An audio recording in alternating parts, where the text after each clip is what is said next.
Uh, so welcome everybody, and thanks for coming in. Appreciate your time. And I'm very happy to host Pradeep today. And we go back a long way. Pradeep actually met at Infosys, I think, over about 20 years ago. And since then, of course, he's evolved, I've evolved. But we've also remained same in some ways. And so let me introduce Pradeep a little more formally, and then we'll kind of get into the topic. So Pradeep is a graduate of the London School of Economics and JNU. He's a PhD in history on the role of temples in the socio-economic and political life of medieval Tamil Nadu. He has over 2 decades of experience, especially in L&D. And he's worked with Cognizant, Infosys, McKinsey. His mission is to help people understand present and future behavior by understanding the past. And I think that's exactly why we have this topic here today. He's authored 9 books. And one of the books that we're going to discuss is this one called Leadership Shastra. So I urge you to pick up the book as well. Um, so he has written over 200 articles. He's appeared on Netflix, Discovery, TEDx, and he's also opened Anantya in the Village, a heritage hotel in Alvar, Tirunagari. He does heritage immersion tours for children. So I think you've done a whole range of things. Uh, I think, when we talk of people living their purpose, yeah, I think you will come up as one of those examples because you really pursued what your interests were. You were in the corporate, you were doing well, and then you chose to really go after what interested you. And through that produced something which is extraordinary in terms of the work that you've done. And so very happy to have you over here. Welcome. Likewise, Sriram. Thank you. So on this particular topic, so we've been exploring different facets of leadership, wisdom, human centricity, and so on. And I wanted to explore the aspect of history and what we can learn from that in the context of leadership, because most times people think of history as mythology or interest entertainment, but forgetting that there's so much that is there. All we know is about 100 years of kind of existence, and there's been so much of humankind that's existed, and so much has happened before us, and we've not evolved that quickly to kind of say that, okay, whatever happened in the past is not relevant today. There is technology, there is certainly things which are evolving, but history has many things to teach us, and that's really what I want to kind of explore with you, Pradeep. So before I start off, any opening comments that you want to say before we get into the questions? I'll start with a poem. Hmm? It's actually a conversation in Sanskrit. I'll just recite it and then I'll give you the meaning. Yeah. Can be a little louder, Pradeep. I think we are, it's yeah. Let me come closer to the mic. Yes, please. Yeah. This is better. Yes. Ahanyani bhutani gachantiha yamalayam seshastavaramichanti kimascharyam ataf param. Ahanyani bhutani gachantyaha yamalayam seshastavaramichanti kimascharyam ataf param. So he says, what is the most wonderful thing in the world? The most wonderful thing in the world is every day people are going to Yamaloka. But those who are in this world, they think they'll never go to Yamaloka. It's only for somebody else. And I think this timeless question by the Yaksha to Yudhishthira in the Mahabharata kind of encapsulates why we don't really look at history as a way to learn about ourselves, because somewhere we believe that what happened in the past is not going to happen to us. But if we take a step back and we look at how fundamentally human nature has not changed, then history becomes a very powerful way for us to learn about ourselves, learn what's worked, what's not worked, and hopefully then we will not be condemned to repeat history, because that is the fate of people who forget about history. Great. All right. So on that note, let's kick off. And, so let's start with the basic definition of, who is actually a good leader? And so is it about results? Is it about legacy? Is it about, inspiring people? And what does history say about, who a true leader is? So history doesn't say what is good or what is bad. So those are terms that will constantly get changed as we move along.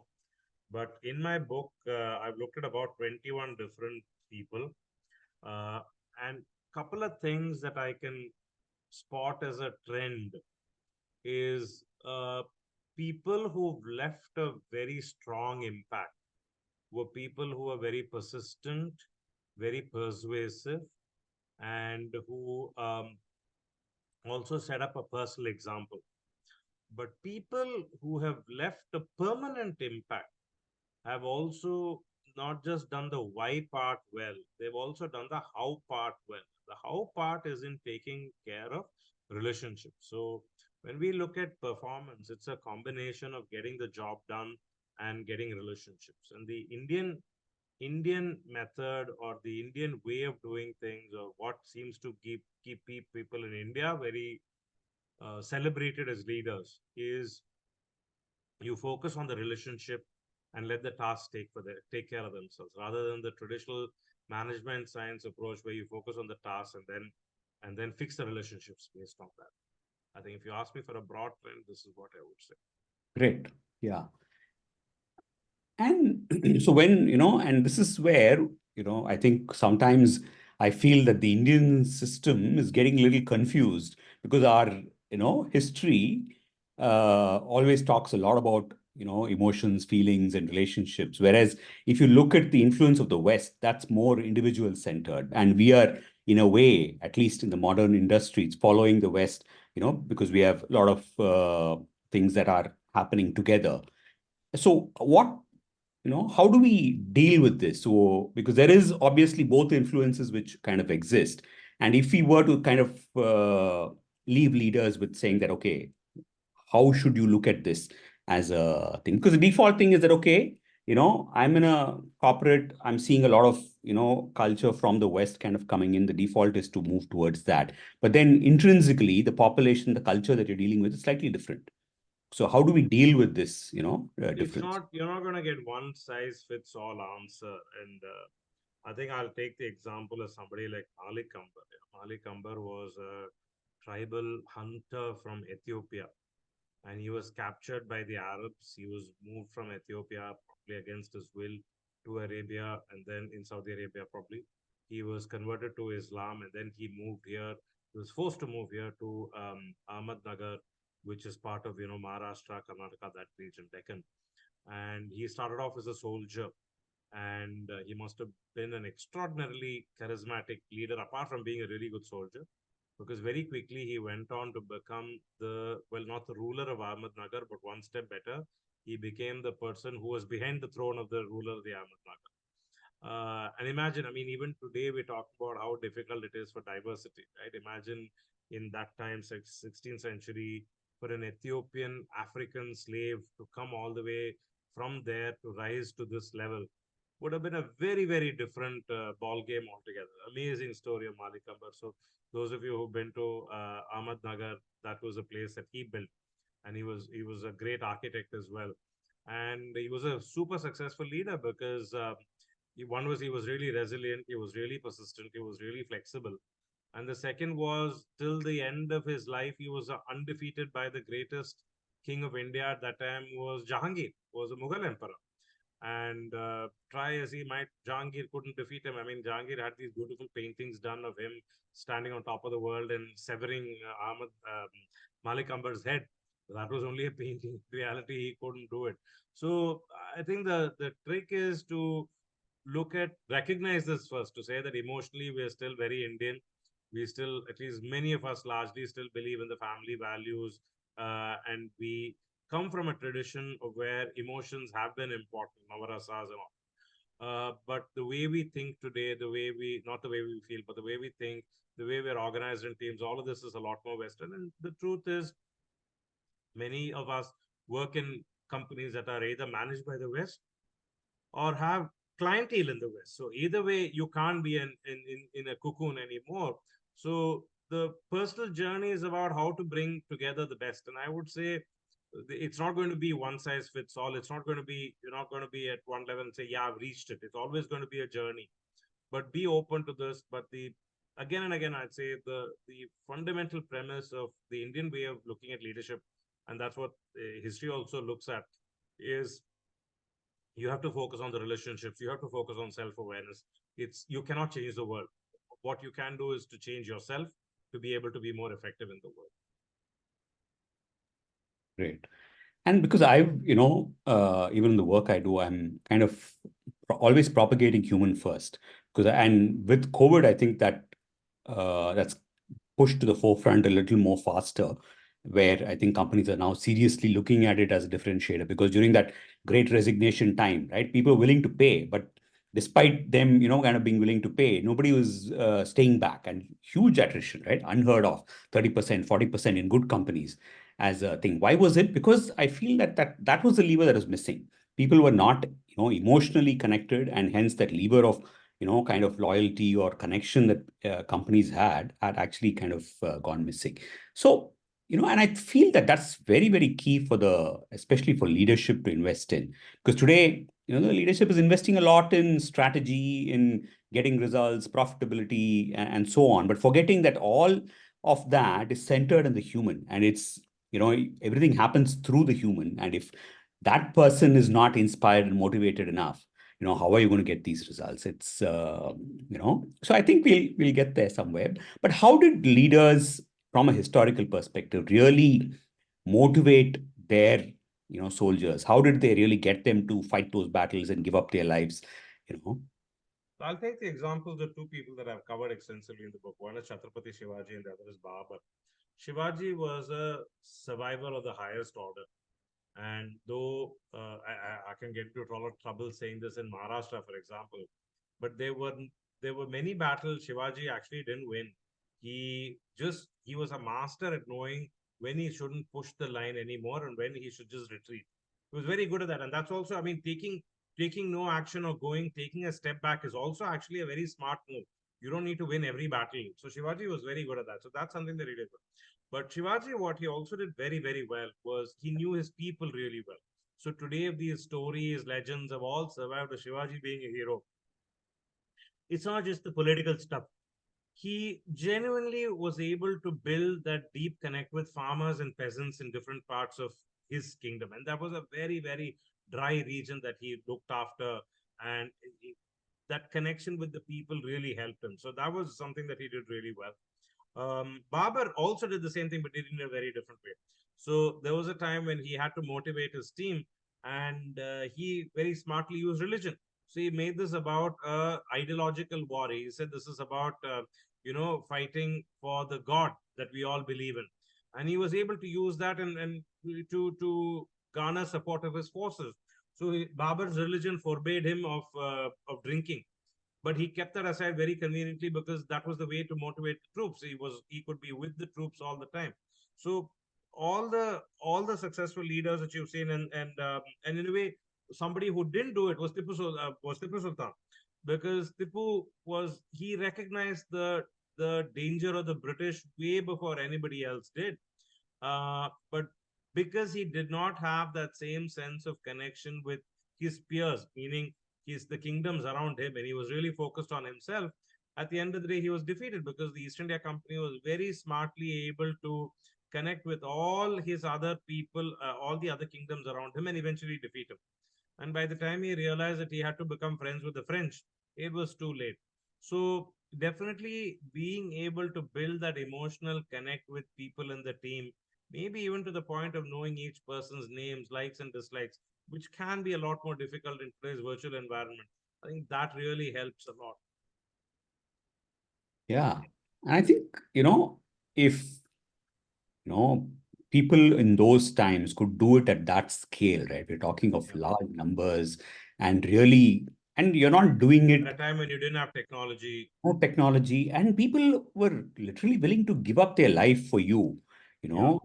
That is, and right now we're not even asking people to do any such, kind of great sacrifice. We are just, what, but if you look at the research, 70% of most organizations, people are doing just enough, Hmm. just enough to earn the money that I get as a actual data point across companies, not to single out anybody or things like that. Just people are doing just enough to get what they want, and which means that there is so much potential that's getting wasted, and I think that's the key lesson, that for the modern leaders to understand the power of connection, that, and it is not for to be good, to be nice, or any of those, but purely for the purpose of, you know increasing your influence and improving your results.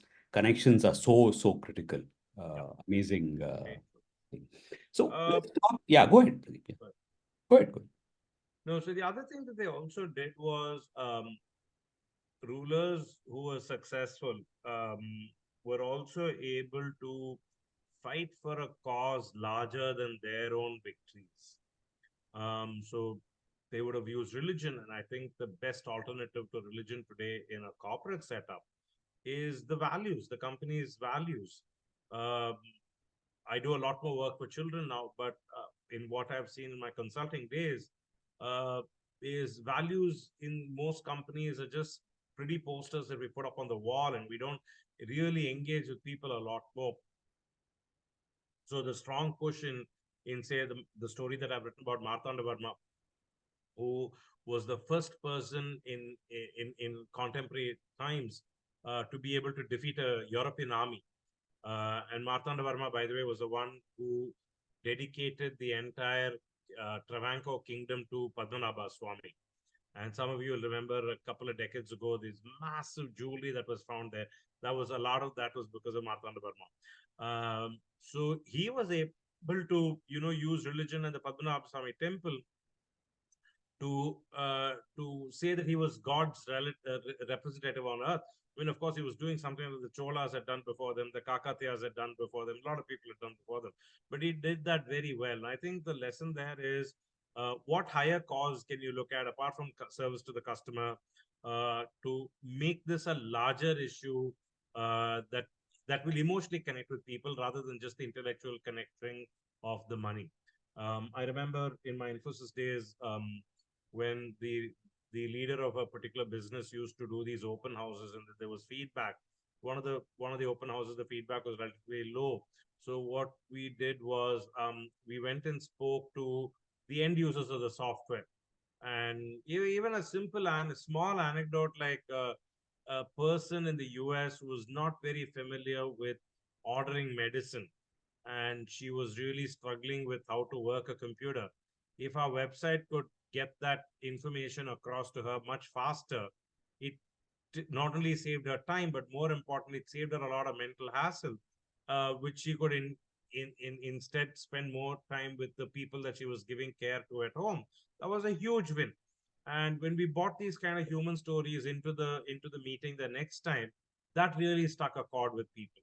So if we can focus a lot more on the direct impact of customers at the end, it may be as simple as like what's happening with the QR code today. I mean, even a small mango trader is financially so much more empowered. So those stories, if we can bring, and I'm sure all our business, I mean, we wouldn't be in the business we are if we don't add value in some way like that, right? To truly, and if we can bring those stories in, if we can connect it to values, if we can connect our company values to personal values and have a discussion, those are the ways in which we can build a greater emotional connect, I think. Yeah. No, I think because purpose and values, I think those are the keys, which, one is, the purpose many times is also something which is decided by management on saying, oh, we will become this. But as an employee, I'm saying, so what? So you Yeah. will become that, but so what? Right? You're not, only when I'm able to connect to that purpose, saying that, oh, by becoming that, something good is coming to either me, to a larger audience, or as a contribution, then I'm able to kind of think. But otherwise, if it is just about profitability and saying, okay, we want to do this and it will make us richer, so what, right? So that, I think, somewhere gets lost as a, in the concept of creating a purpose. Well, in one Uh, of the essays, I actually differentiate between purpose and meaning. yeah, Purpose is about what fulfills our intellectual capacity, maybe even our bank balance, but it's about respect. Meaning is about what fulfills our soul, our heart. It's about the connection. It's about the fact that we've contributed to somebody's life. I think both of them are equally important. I mean, you're running a business, so money is important. Financial metrics are important. So that's purpose. This is about finding that meaning is about that emotional connection. Both are important, and leaders who are able to juggle both will be the ones who are able to make a larger impact. yeah, Everybody will make an impact for sure, but could you have stretched a little bit more? Meaning helps a lot. yeah. No, and I think even with values, right? Many times it's kind of constructed at some point of time, put up on a board, and then, first is there's not much that people can connect to. It's like somebody decided at some point these will be our values, and then, it kind of gets repeated in your induction meetings, but then nobody else cares about it. So it's really not something which people kind of connect to. And I also feel that, if you look at inspect the values, is very few of them are actually people centered. A lot of them are about profits and customer and things like that. And that is again, I think my prediction is that will change. That you have to bring the person back. We are about humanity. We cannot forget that.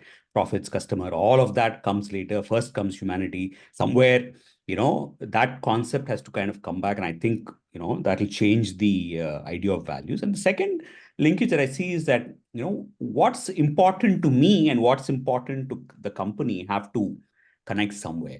And that is, I think, the missing piece in motivation. Because if what's important to me and what's important to you are not in sync, or I'm not able to make that connection, then really I don't see, why I'm here, what am I doing? And it becomes all about money. Then obviously the person who's willing to give me more money, I'm going to go there as a anyway. Okay, so let's kind of move on to leadership styles.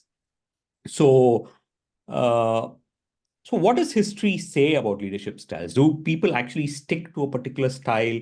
How do they, kind of manage? Do they have multiple styles? And from the context of the current leadership, what is your recommendation with respect to leadership styles? So that's a much deeper question. I think it'll help if people actually read the book because each one has a lot of flavor. Now, you got to take some of this with a pinch of salt because we don't know the entire story of what happened, and everybody's going to have a different point of view. But you can make some broad patterns will emerge. Uh, One pattern that emerges is of one of the kings in India that we love to hate, who is Aurangzeb. Actually, if you look at Aurangzeb's metrics, the way he has performed on his metrics, he's taken excellent care of both the bottom line and the top line. It was at his time that the Mughal Empire was the largest. It was at his time that they were the most wealthiest.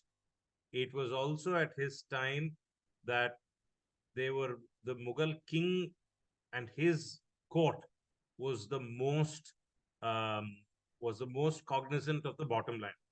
So one of the first rules that Aurangzeb brought in was saying when he came in was he banned a lot of art performances, he banned a lot of music, he banned a lot of the show and the pomp in the court. This we might read it as oh what a shame for the beauty of the art, but what he was doing was really working on the bottom line. All that stuff that all that money he got out of that, he diverted into the army and to the weapons. But within about 20 years of his death, the entire kingdom that he fought so hard for, it collapsed to being much smaller than what Delhi is today. And that's a shame because here was a man who lived all his life fighting at every part of the kingdom. And if you talk about leadership by example, right, Aurangzeb was that. Everywhere, he never sat in Delhi enjoying the beauty of the gardens while he let other people fight. He was there in each of the fights, he was there. But why do we love to hate him so much? And it's not just the Hindus, right? We know all the temples and stuff. What he did to the Sikhs, what he did to the Muslims in Hyderabad, the Shia Sunni, everywhere he was unpopular, and we can only, I mean, we don't have his diary, we don't have a video of what happened at that time, but you can look at a very clear pattern out of all the books that I read on Aurangzeb. It was not about what he did, it was about how he did it. And Aurangzeb must have been he was personally a very frugal man. He did all the right things that you would want your leader to do. But he was also somebody who was very determined about my way or the highway. And it was not so much what he did, it was about how he did it. And because of the way he did it, which is why all the effort that he took of making this empire large, it didn't survive. Because in fact, in one of his quotes is, one of the biggest mistakes my father made was to trust his children. So he says, don't trust your children, they're all out after to get you. Imagine a great king uh, saying something like this and not even thinking about succession planning. And it showed, because after he died, anyway, the Mughal thing was about fighting with each other. And in that context, we have to also remember we shed a lot of tears for what Shah Jahan did.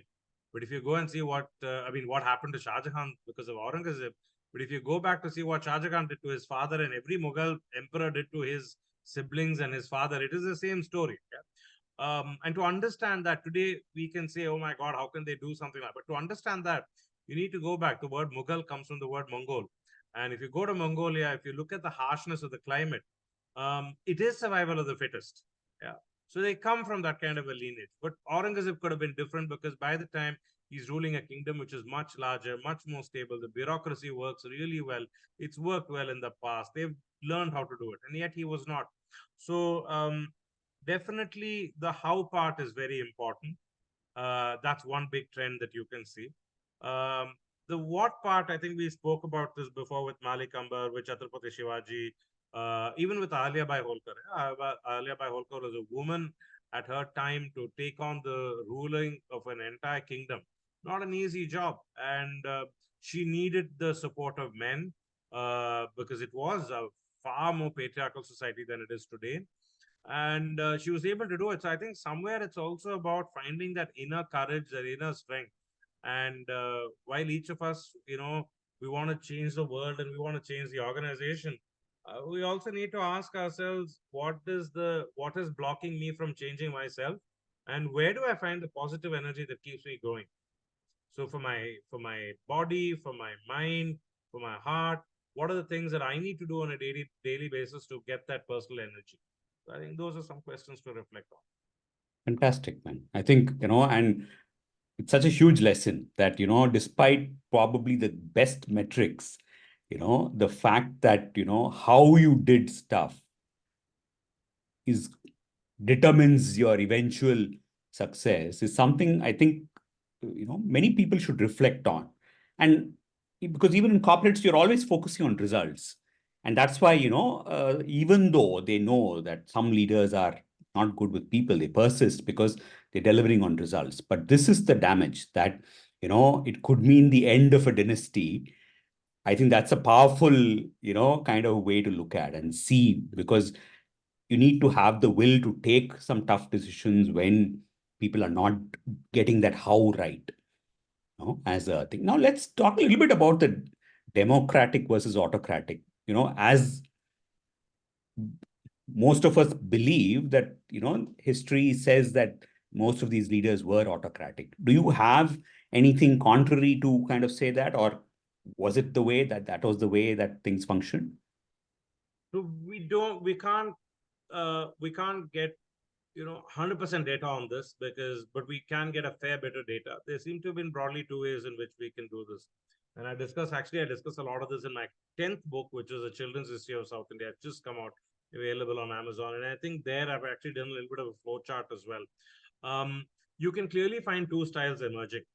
One was a very laissez-faire style where the king was very clear that he needed the tax to pay the army, and he did not allow anybody to rise up in civil war against him, provided these two were taken care of. It didn't matter whether you were following a different religion, you were following whatever it was. It didn't matter at all. These two were the most important. So and the rest of all the delegation of powers was completely with the local community. So we're talking about a very powerful plant office and a very enabling low on power corporate office. Okay, that's one system. Now, that was the Chola system that they followed. I don't talk about the Cholas in this book, but that's a system that they follow. And that would work only if the leader was constantly traveling to each of the locations. And that's what the Cholas did. That would only work if the Cholas, if the leader had a very strong emotional connect with his people. And that happened because the Cholas used the temple. So in that system where there's a high level of delegation, where the maximum amount of power is a local community, the king has a representative there who is very emotionally connected to the people. And the king has to constantly travel to check if the system is in place. So one end of the spectrum. The other end of the spectrum is when the Cholas collapsed and the Vijayanagar kings came into power. Vijayanagar kings ruled out of Hampi. They were ruling all of South India. So they were really emperors. And their system was split the entire locations into larger governorships. And each governor was to manage everything on their own. It was a job of the governor to give the king X number of people for the army whenever he demanded it. It was the job of the king to give the king X amount of taxes whenever he demanded. So everything else is up to you. The king sometimes traveled, sometimes didn't, but the delegation was very clear. It was everything had to be taken care of at the local level. So you have these two systems of governance. One I would say is a lot more. It's a lot more thoughtful delegation. The second is pretty much abdication, and you just focus on. But in both cases, the and remember, this is a broad generalization that I'm making. Each individual kings are different.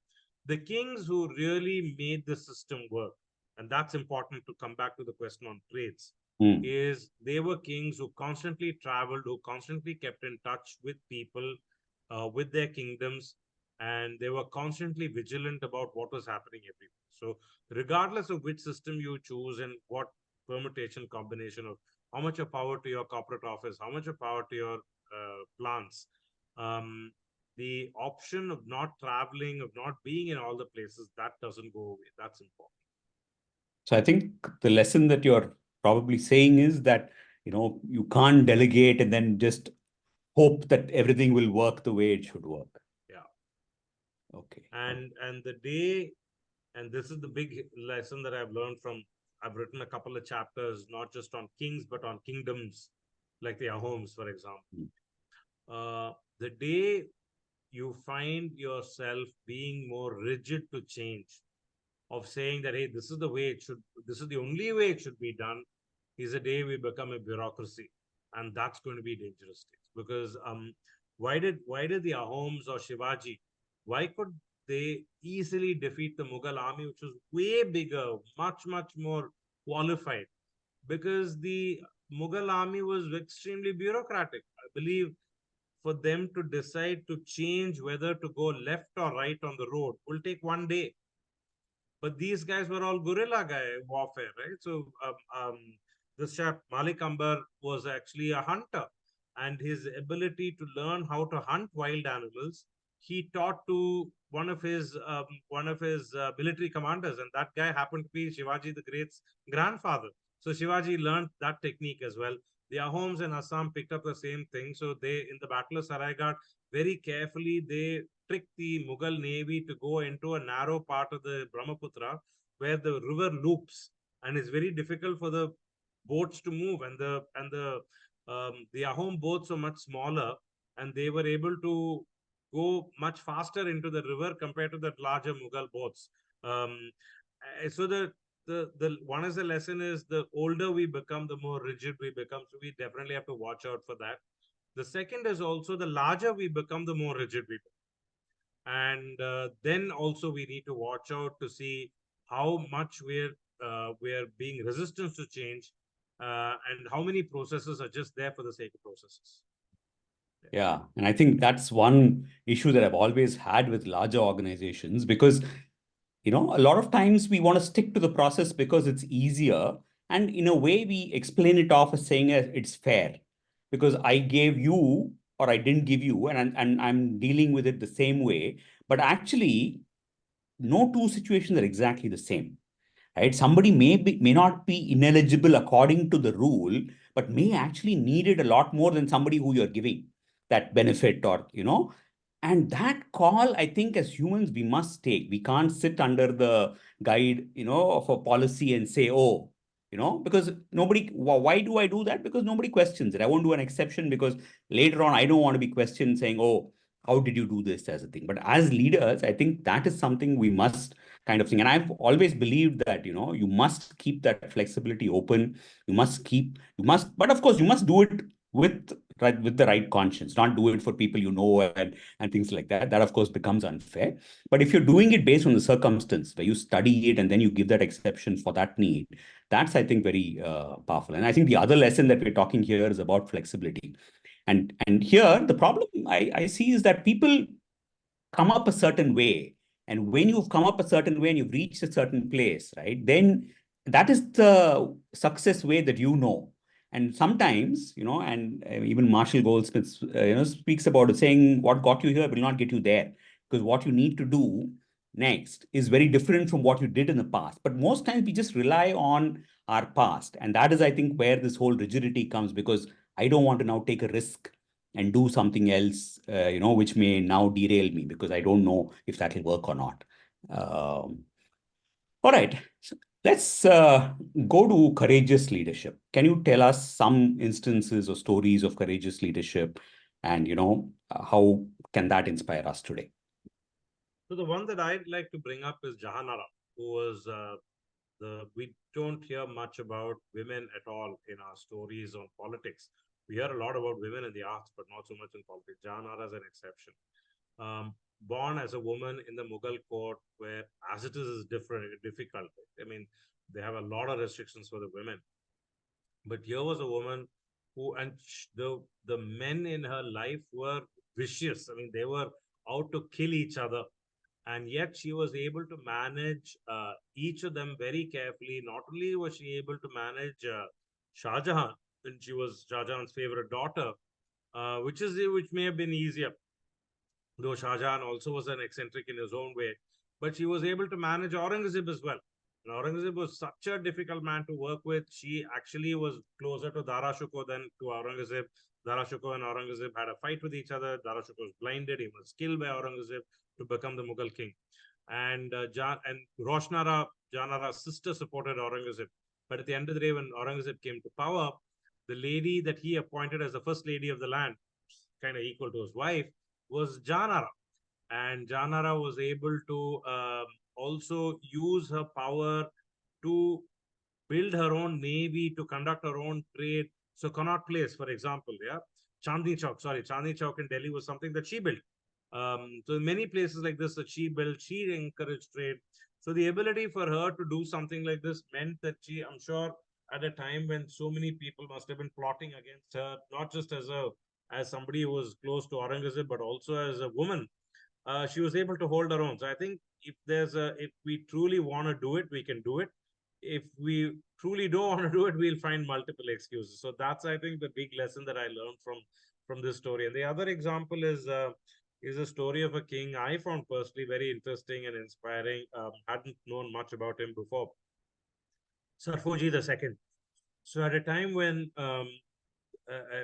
he comes to power, he's adopted by his father, sorry, and his father Tulaja dies. This is all in Tanjavur, in Tamil Nadu, and they're ruled by the Maratha kings who came from Shivaji's stepbrother's side.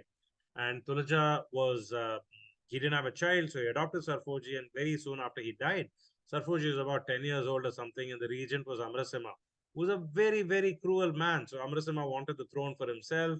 He shuts Sarkoji up inside a small room. I don't think he even has a separate bathroom. So, he's like a prison. He is peeing and shitting and eating and everything in the same room. There's not even enough light. He's not being taught anything.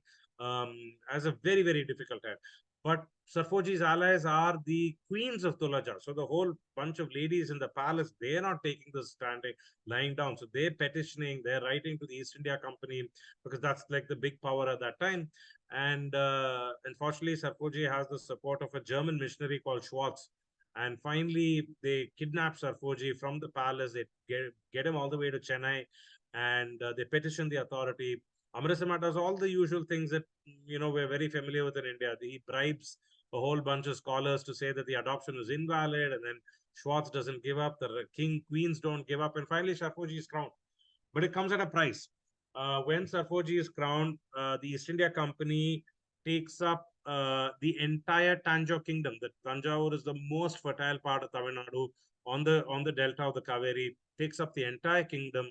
It gives Sarkozy a pension of 3.5 lakhs from, which is a lot of money in the 1790s.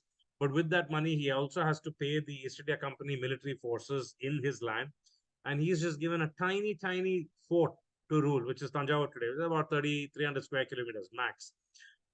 So here's a man with a lot of money, with no work, and he can just chill out and do what all most kings did very well, which is wine, women, and song, and liquidate their entire save money and ruin their health. But he didn't do that. He was so passionate about education. He was a great polyglot himself. He learned many languages. He started hospitals. He started schools. And when he found that schools, girl children were not joining, and then he hired women teachers. And then he found women teachers didn't have a place to stay, so he built chatrams for them. And he found out that kids weren't learning geography, so he wrote new textbooks on geography, combining it with art. And he was absolutely insistent that he wanted to learn how to do surgeries, which is scandalous for a royal person of an upper caste to even see a dead body, let alone touch it and dissect it. But he wasn't giving up. So got a skeleton made out of wood, and which is still preserved. And he even did eye surgery. So yeah, I think the story is, if you really want to do it, you'll find 100 ways to do it. If you don't want to do it, you'll find 100 excuses not to do it. I think this is really the biggest trait that I learned from writing actually all these stories.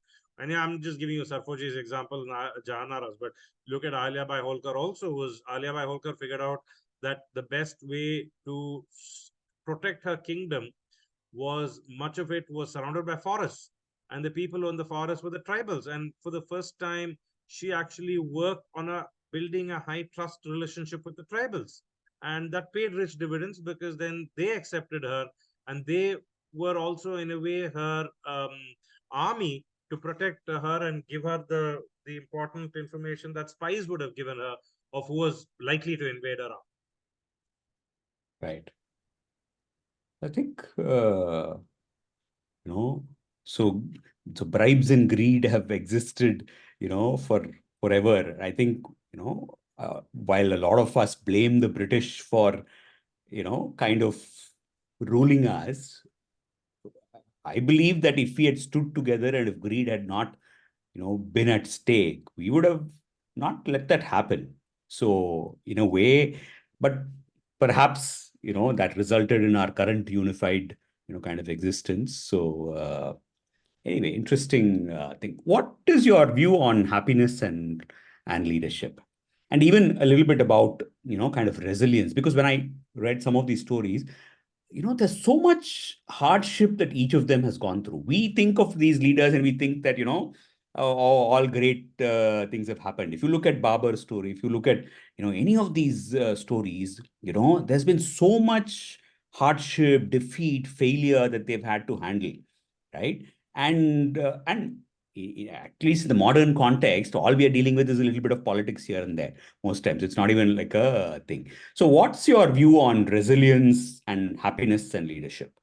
And I'm going to open it up to the audience after this. So, if audience have questions, you can put in the chat, or we can kind of take it up after this question. Yeah, go ahead, Pradeep. Don't have an answer on happiness from history, but certainly resilience was an important quality that you'll see in all of them. All of them have struggled a lot in their childhood. And we talk about childhood meaning adolescence time, right? 13, 14 years. That's when most of these people start coming into power, or they start fighting for power.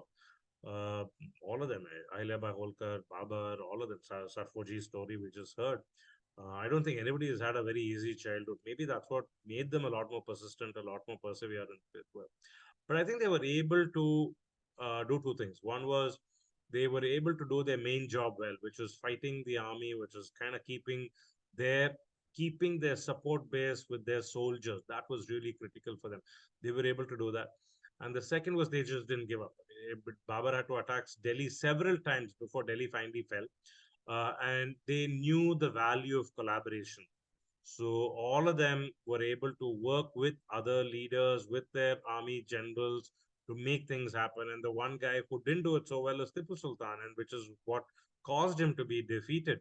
It wasn't easy for Martanda Varma as well, being the managing the civil war inside that Etuvetupulamar rebellion. He had to really work hard and do a lot of bloody things. But once they are able to get rid of their key opposition, then they become very different people. That's also a kind of a pattern that you'll see. So ultimately, I think it's about survival. What will keep them happy, what didn't, I don't think we have the answer. I think we need to go to philosophy for that.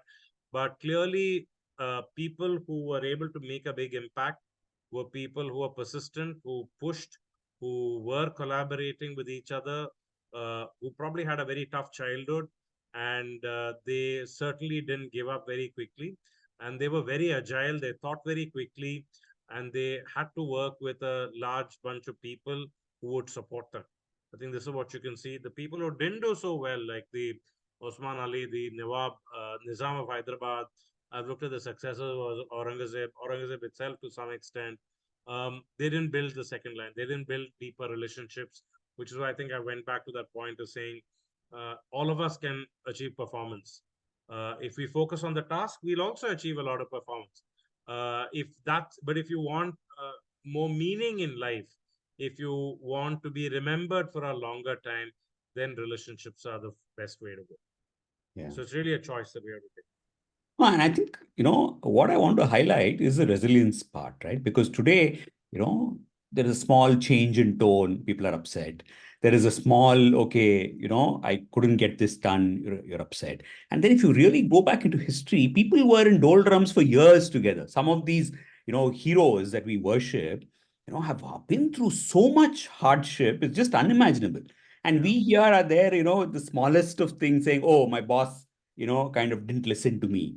And that's it. That's enough Yeah, I reason. think we're maybe, I don't want to make a generalization, but maybe some people are a lot more fragile today. And that also comes from, their own self-esteem, self-worth, their own emotional comfort that they've received. So it's complicated. Yeah, it's difficult. Okay. So we have a question from Sundar, and Yeah. he says, are there historical Indian figures that had Definitely. So disruptive ideas? if you look at Malik Ambar, if you look at Babar, they were extraordinarily brilliant in terms of disruptive technology for the war, for weapons.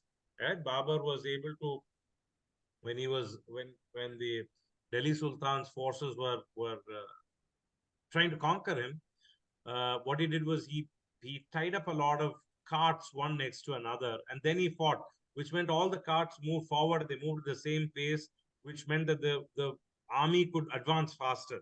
So he did something that was brilliant at that. Ahmednagar, the town that Malik Ambar created, phenomenal systems of water irrigation methods. So they all had their revolutionary ways. Sarfoji, right? He figured out that children were dropping out of schools because they were not doing they were not interested in the education, in the text. So he wrote geography text like a poem or a dance, and that presumably encouraged children to join much faster. So all of them thought of really. Martanda Varma was a master stroke in dedicating the entire kingdom to Padmanabha Swami, which meant that if you were going against Martanda Varma, you were going against the god, and that didn't work. And then I didn't talk much about Shankar Deva, who was a remarkable saint in Assam, and he had to spread the concept of Vaishnavism to illiterate people across Assam and Bengal. And he chose pictures. So he was, I think, the father of the best PPT. And he was able to tell stories through pictures, give people hope, and used a totally different kind of communication. So you find a lot of creative methods in which people have used to communicate what their vision was and to make that vision a mission. Yeah. And I think some of that visual thing that you're talking about, if you go to temples, right, and then see, how much of architecture and design and technology has gone into it, just amazing. And, unfortunately, we, we go there, but we are so, kind of preoccupied with ourselves, we don't end up appreciating what's been created over there. Okay, any other questions from the audience before we continue? We probably have about 8 minutes left. Anything from the audience that you'd like to say? You can unmute and ask, or you can put in the chat. I'd like to hear at least some of you talk about one thing that you really learned out of this, one thing that made a big impact.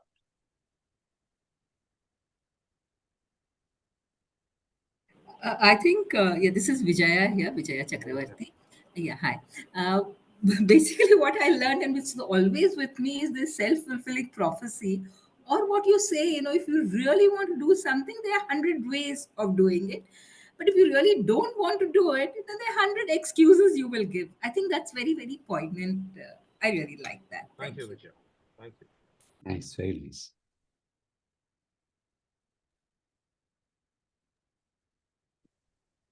Okay, any other comments? Hardeep, Ramesh, anything you want to add? Actually, when I was listening, I was just wondering that in today's corporate setup, the leaders we see, I mean, there are hardly leaders that we tend to remember or we tend to see who are so secure that they can think beyond all of the things that you mentioned today, Pradeep. So I was just wondering, what is it about today and what is the future of leadership, given that everybody is so, kind of thinking about their own. I mean, I feel leadership first starts with being secure, and that is missing to a large extent. You can think about your team and you can think about everything else, relationships, only when you feel secure as a leader, I feel.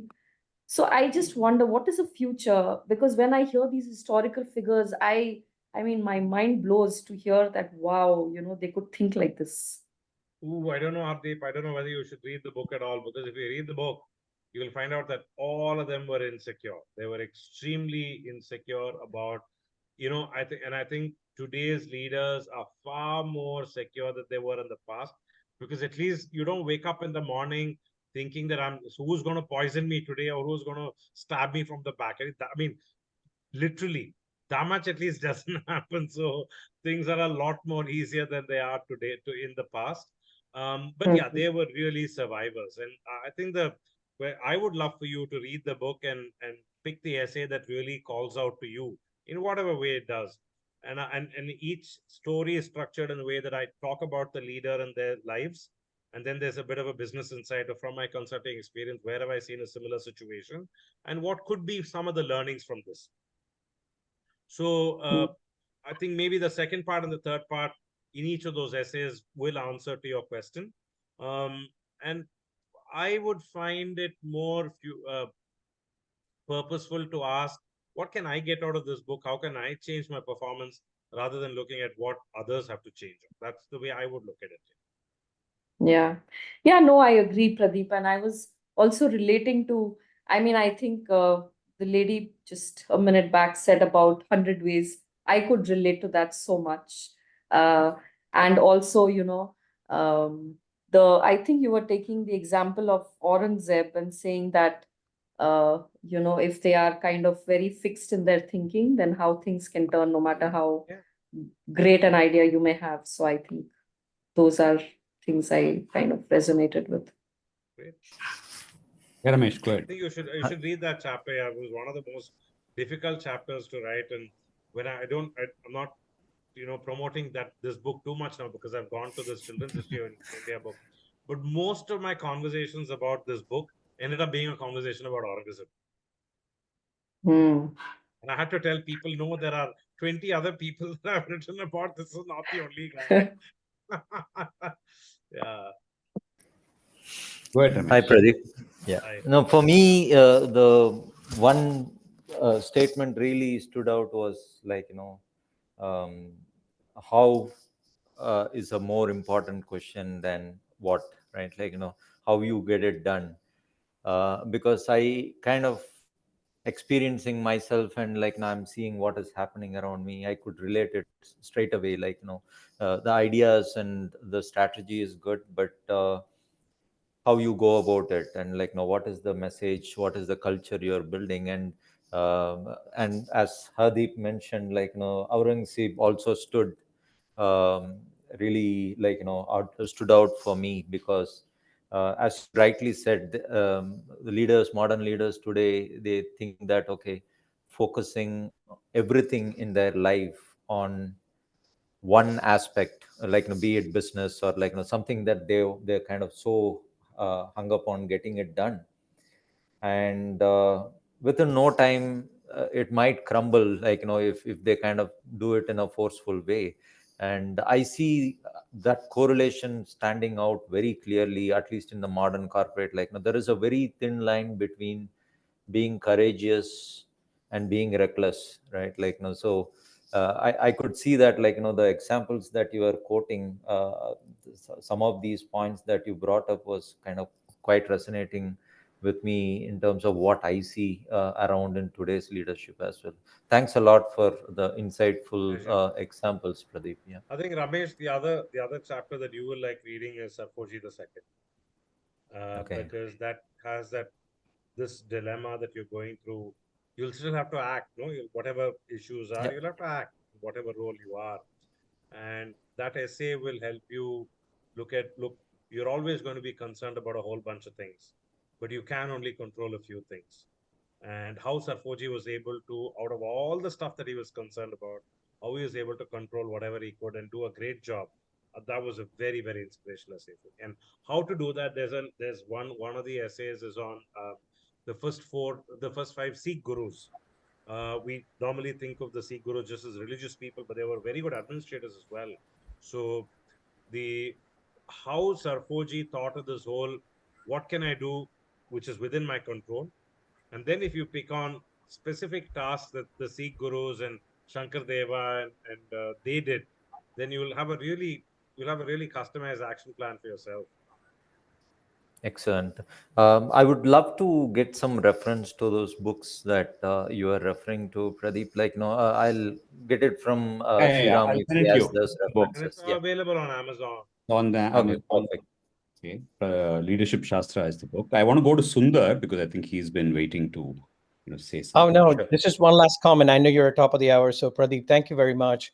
One thing that really resonated for me is when we think about leadership, we're thinking about the top of the pile is the CEOs or executives. That's where we're mapping to.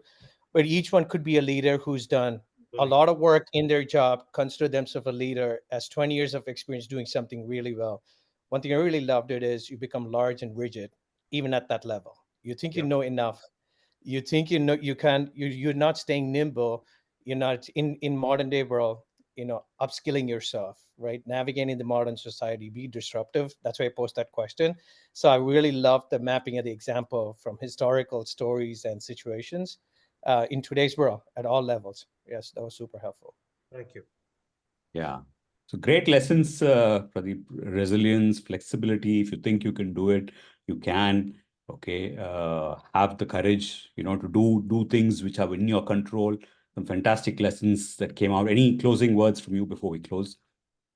I'm just happy that I had this opportunity, and hope people will go through the book for sure, but pick one or two of the essays that really work for you, and maybe have a discussion about it with your colleagues as well. I think that'll really help, because when others hear this in history, you always don't have, it's never just one side, right? There are always multiple ways of looking at it, and there's a little bit of guide that I put there on how you can actually use the book to coach somebody else and coach yourself. So maybe that could be a good path for some of you to take up if you care to. Thank you very Fantastic. much. Fantastic. Thank you, everybody, for joining. We'll, of course, be putting up this on YouTube as well, and we'll put snippets on LinkedIn to make sure that we spread the word around this. Thank you. Continue to join. I'm going to have another session in March towards the later half, mostly, around Atman and Ramayana. I mean, that's the topic that I'm thinking of right now with a friend of mine. So thank you again, and see you next time. Thank you, Pradeep. Thank you. Appreciate it.